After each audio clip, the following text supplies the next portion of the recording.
प्रातः स्मरणीय श्री स्वामी अखंडानंद जी महाराज ने अपने जीवन का ये संस्मरण सुनाया था। बोले एक बार बंबई में हम किसी सेठ जी के यहाँ गए, वो बड़े संस्कारी थे, सत्संगी थे, श्रद्धालु थे, और संतों गुरुजनों के सामने अपना दोष, अपना दुर्गुण कह ही देना चाहिए, उससे उसका मार्जन हो जाता है, उसका शमन हो जाता है। थोड़ी देर का सत्संग हुआ, चर्चा हुई उनसे। बहुत बड़े सेठ थे, बड़े समृद्ध व्यक्ति थे। मैंने बंबई में उनके समान कुछ एक ही लोग थे, अत्यधिक धन संपत्ति सब कुछ था, लेकिन वो संस्कारी थे। उन्होंने अपने मन की बात श्री स्वामी जी के चरणों में कह दी।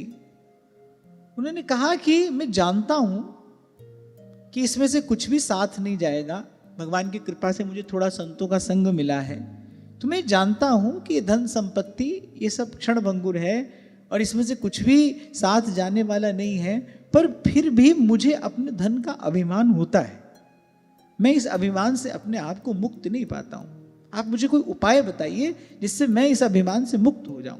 जैसे स्वामी जी ने कहा तुम्हारे यहाँ भारत का नक्शा है। बोले भारत का क्या, मेरे यहाँ तो संसार का भी नक्शा है, उठा लाए। बोले ढूंढो इसमें भारत कहाँ है। ये है भारत, कितना, इतना सा। अब इसमें बंबई ढूंढो। तो वो लेंस लेकर आए, वो दिखाकर बोले कि जो एक बिंदु दिखाई पड़ रहा है ये बंबई है। अब बोले इसमें तुम्हारी संपत्ति, मुंह नीचे कर लिया। मतलब ये कैसे बताऊं मैं, इसमें हमारी संपत्ति क्या है।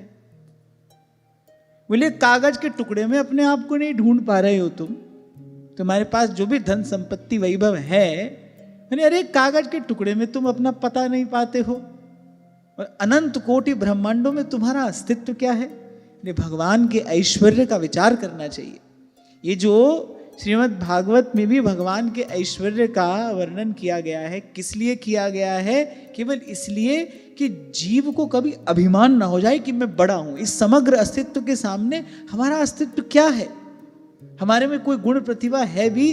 पहली बात तो गुण सब तेरे, और फिर हमसे अनेक अनेक गुणी और प्रतिभाशाली लोग हमारे साथ यहाँ इस संसार में हैं। अभिमान का तो कोई भी कारण नहीं है। जीव को भगवान से दूर करने वाला और जीव को भगवान से दूर रखने वाला केवल अभिमान है। जब मैं था तब हरि नहीं, और जब हरि हैं मैं नहीं। सीधी बात संतों ने कही है।